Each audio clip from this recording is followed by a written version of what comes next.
रहे हैं। एक लेवल जितने विपक्ष के नेता हैं एक एक करके सबको जेल में डाल रहे हैं। कईयों को डाल दिया और अगर वो जीत गए, भगवान ना करे वो जीते, अगर वो जीत गए, मैं आपको चैलेंज करता हूं अगले चुनाव तक ठाकरे साहब भी जेल में होंगे, खड़गे साहब भी जेल में होंगे, राहुल गांधी भी जेल में होंगे, प्रियंका भी जेल में होगी, केजरीवाल तो है ही जेल में, शरद पवार साहब भी जेल में होंगे, ममता जी भी जेल में होंगी, स्टैलिन भी जेल में होंगे, पिनराई विजयन भी जेल में होंगे।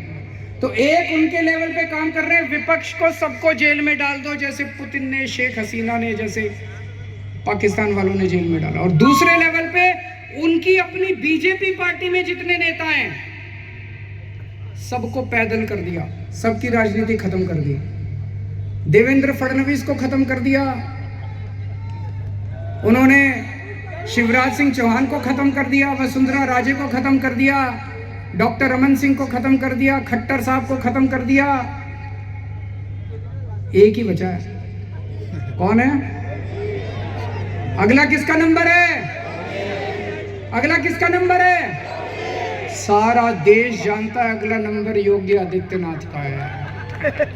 अगर ये जीत गए तो 2 महीने के अंदर योगी आदित्यनाथ को उत्तर प्रदेश के सीएम पद से हटा देंगे ये लोग। बड़ा खतरनाक है।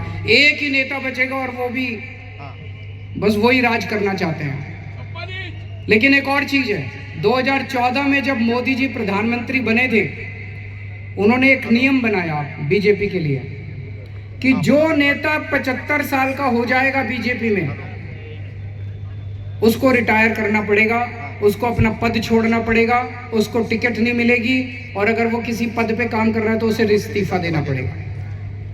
उस रूल के तहत उन्होंने सबसे पहले आडवाणी जी को रिटायर किया, फिर मुरली मनोहर जोशी को रिटायर किया, फिर उन्होंने सुमित्रा महाजन को रिटायर किया, फिर उन्होंने यशवंत सिन्हा को रिटायर किया और कई लोगों को रिटायर किया।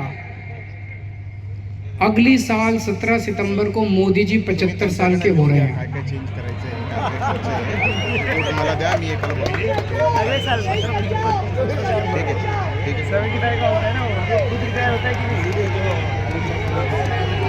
और मोदी जी ने तय किया है वो अपने बाद अमित शाह को प्रधानमंत्री बनाएंगे। मोदी जी ने तय किया है वो अपने बाद अमित शाह को। तो इस बार मोदी जी अपने लिए वोट नहीं मांग रहे, अमित शाह के लिए वोट मांग रहे हैं। अमित शाह को प्रधानमंत्री बनाने के लिए वोट मांग रहे हैं। आप अपने आसपास जितने बीजेपी के सपोर्टर हैं, बीजेपी के वोटर हैं, बीजेपी के भक्त हैं, उनको बोलना अगर वो वोट डालने जाएं, ये सोच के जाएं कि वो अमित शाह के लिए वोट दे रहे हैं, मोदी जी के लिए वोट नहीं दे रहे हैं। आंख बंद कर लें और सोचें कि मोदी जी की बजाय अमित शाह प्रधानमंत्री बनने वाले हैं। और उसमें भी जितने पिछले 2 साल से इस पे काम कर रहे हैं मोदी जी, जितने नेता थे बड़े छोटे बीजेपी के अंदर, सबको खत्म कर दिया। शिवराज सिंह चौहान को, वसुंधरा राजे को, डॉक्टर रमन सिंह, योगी आदित्यनाथ को 2 महीने में हटा देंगे ताकि रास्ता साफ हो जाए, अमित शाह बचे केवल। ये बात मैंने जेल से निकलने के अगले दिन प्रेस कॉन्फ्रेंस करके कही थी। जैसे ही मैंने कहा, सबसे पहले अमित शाह बोले नहीं नहीं मोदी जी रहेंगे हमारे 5 साल प्रधानमंत्री, मोदी जी रहेंगे। उसके बाद एक के बाद एक ही दिन में 24 घंटे में इतने नेताओं ने कहा मोदी जी रहेंगे प्रधानमंत्री, मोदी जी। मोदी जी ने नहीं कहा। मोदी जी या तो कह दे, देश के सामने कह दे कि वो रूल तो मैंने आडवाणी जी से छुटकारा पाने के लिए बनाया था, मैं तो रहूंगा। या तो मोदी जी कह दे भाई मैं तो रहूंगा, ये रूल मेरे ऊपर अप्लाई नहीं होता, ये तो मैंने आडवाणी जी की राजनीति खत्म करने के लिए बनाया था, उनको रास्ते से हटाने।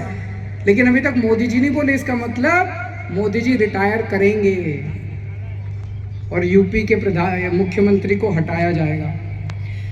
मैं देख रहा हूं महाराष्ट्र में इन दिनों कुछ ज्यादा ही चक्कर लगा रहे हैं मोदी जी। हाँ, अभी थोड़े दिन पहले आए, इतनी गंदी गालियां देते हैं वो। प्रधानमंत्री को ये शोभा नहीं देता। वो पवार साहब के लिए बोले भटकती आत्मा, ये शोभा देता है प्रधानमंत्री जैसे व्यक्ति को? शरद पवार जी की इतने सीनियर नेता हैं देश के, आपकी उनसे वैचारिक भिन्नता हो सकती है, अलग अलग पार्टी में हो सकते हैं, लेकिन थोड़ी सी इज्जत तो रखिए। 84 साल की उम्र है शरद पवार जी की, मोदी जी की 74 साल की उम्र है, 10 साल बड़े हैं उनसे, और उनको कहते हैं भटकती आत्मा। ये तो सड़क छाप बात है। वो उद्धव ठाकरे जी को कहते हैं, क्या बोले उद्धव ठाकरे जी को, नकली संतान। उद्धव ठाकरे जी को कहते हैं नकली संतान। ये कोई भाषा है प्रधानमंत्री की? इस तरह से बोलते हैं प्रधानमंत्री? ये शरद पवार की बेइज्जती नहीं है, ये उद्धव ठाकरे की बेइज्जती नहीं है, ये महाराष्ट्र के एक एक व्यक्ति की बेइज्जती है। इस बार जब वोट डालने जाओ तो ऐसा बटन दबाना कि महाराष्ट्र की इज्जत ऊंची हो और महाराष्ट्र की बेइज्जती का बदला लिया जाएगा। जय महाराष्ट्र, जय महाराष्ट्र।